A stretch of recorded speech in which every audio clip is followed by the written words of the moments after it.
What's up? Welcome to my channel. Nice to see you.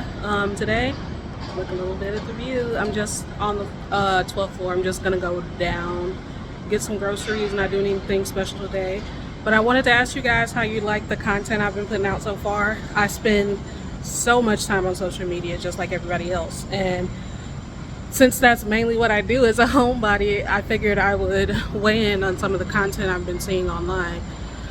I have some opinions, to be honest with you. I've been wanting to share those opinions since I could talk.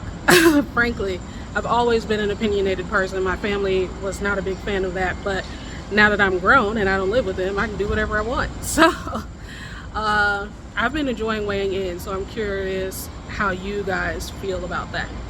But anyway, I'm gonna go ahead and get some pizza. I'm gonna get a few essentials, and I'll see you in a bit. What's up? I'm in the grocery store.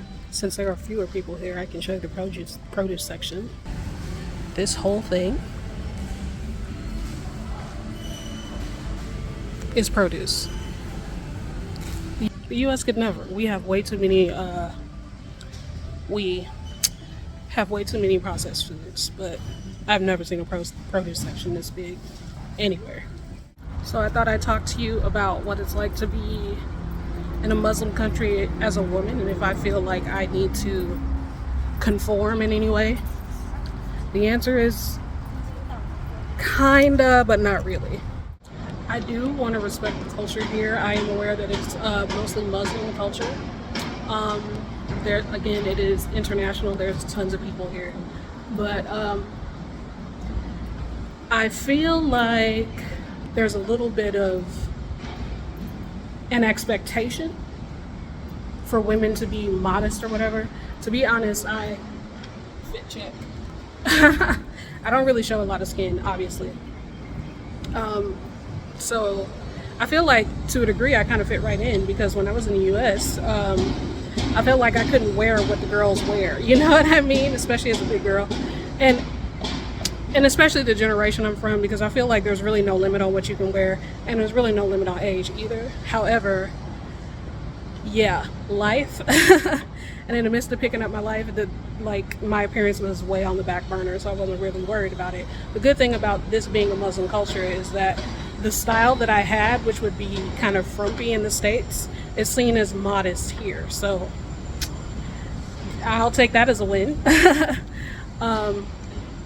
But while I do want to be respectful of the culture, I have no interest in converting. Like, a good thing about that too is that there hasn't been any pressure. There hasn't been anybody looking at me super crazy. The men will look sometimes, but it's just a look. Like, nobody is like predatory about it. Nobody is weird about it. Like the shirt I have on right now, you can see some bustage if you look real hard. And ain't nobody looking that hard. Honestly, people are just minding their business. Like, nobody's really paying attention to what I'm doing. They might look because I'm just, you know what I mean? Like, I just look different than most people. Now, I don't think it's a skin color thing, and that's a thing that I want to talk about as well, because nobody's tripping. Nobody's tripping. Now, I'm tripping because I'm from the US and I'm used to it, right?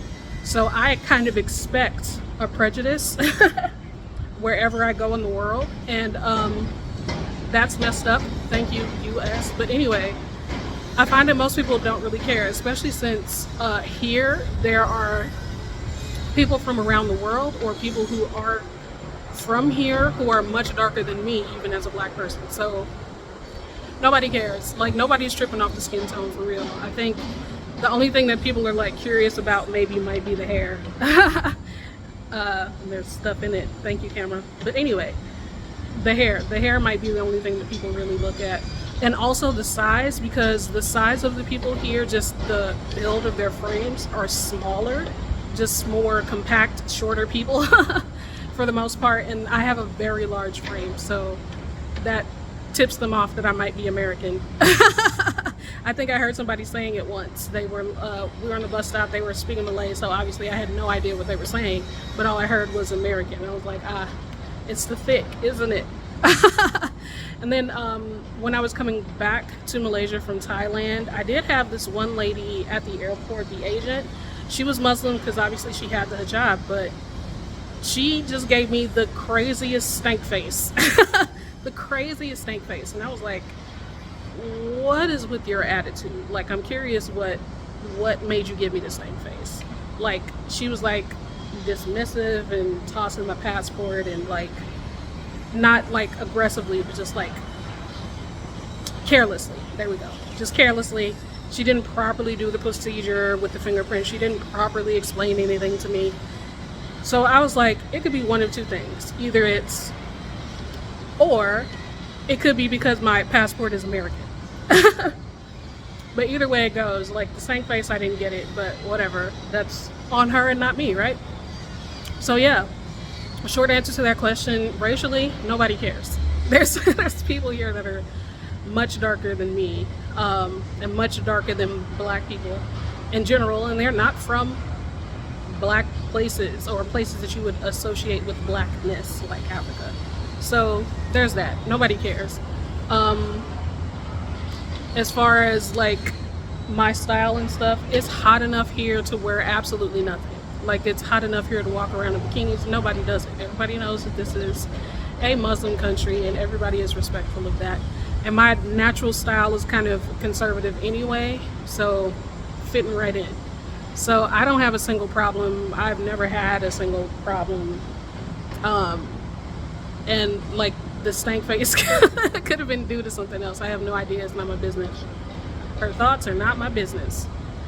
But anyway, I'm doing all right. Today, I actually got approved for user testing, so we'll see how that goes. I don't know anything about it yet. I don't have any tests yet, so we'll see if that makes any money at all. And then also, I'm on freelance.com. I just did my first bid today, so I'm gonna chuck that up as a win. Because honestly, like workforce things kind of scare me, only because I've been in so many toxic work environments and back to back as well. So I'm to the point where hopefully, like the freelancing thing kind of scares me, honestly, and working for myself kind of scares me, but I'd rather give it a go. Like, if I can be viable, not sure what I mean by that, but if I can make enough working for myself, then I would much rather do that. Like, there's tons of things that I'm looking into. There's a ton of things that are coming into my awareness that I can do to work for myself. So I'm going to try some of those out, and obviously I'll take you with me as I do that. Anyway, short one today. It's a beautiful day if you want to see another vantage point. There you go. Beautiful, no? It is very hot, and that's okay. I came out here even though nobody's in the apartment. It's just better scenery out here, and it just feels better. So there you go. Anyway, thank you for stopping by. Thank you for listening. Like, comment, subscribe, all the jazz. If you want to support me, help a player out, there are ways to do that in the description. You can buy me a coffee if you want. You can sign up to my Patreon. I have a $1 tier that's just for support, and I would really appreciate that. Bye. Thank you.